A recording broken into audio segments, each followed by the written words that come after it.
Mas lumalamig na raw ngayon sa Baguio City. Ayon sa Pag-asa, umabot sa 13.5 degrees Celsius ang temperatura roon kahapon ng madaling araw. Ito na raw ang pinakamababang temperatura na naitala mula na magsimula yung bare months ngayong taon.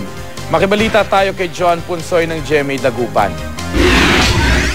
Sa pagpasok ng pangalawang linggo ng Oktubre, unti-unti nang nararamdaman ang lalong paglamig ng panahon sa Baguio City. Kahapon ng madaling araw na itala sa City of Pines ang 13.5 degrees Celsius na temperatura. Yung sasabi natin na nag-umpisa na yung pag-transition period from southwest monsoon o habagat to northeast monsoon sa amihan. So maranasan natin ito siguro simula October hanggang first quarter ng 2014.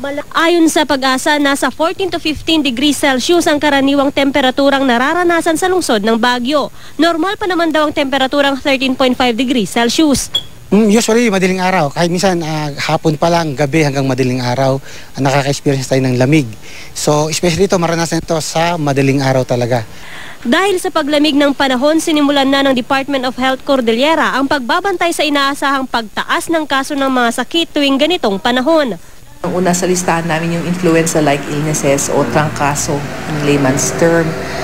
So, ang trangkaso, nagkakaroon ka ng fever, masakit yung mga kasukasuan, tsaka yung body malaise, yung parang you really simply do not feel well.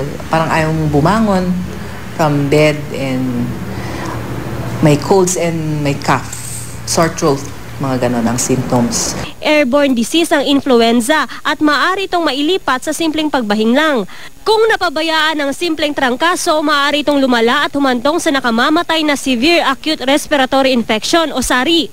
Malakas na resistensya raw ang panlaban sa sakit na kumakalat tuwing malamig ang panahon. Keep yourself warm, protect yourself from the cold. Tapos kung meron po kayong mga symptoms na like colds, iwasan na po yung lumabas kung talagang hindi kinakailangan.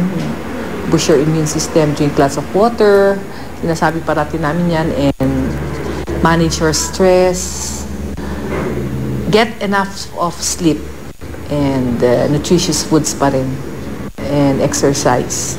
So healthy lifestyle ulit ang bottom line. John Punsoy, Nagbabalita, Pilipinas.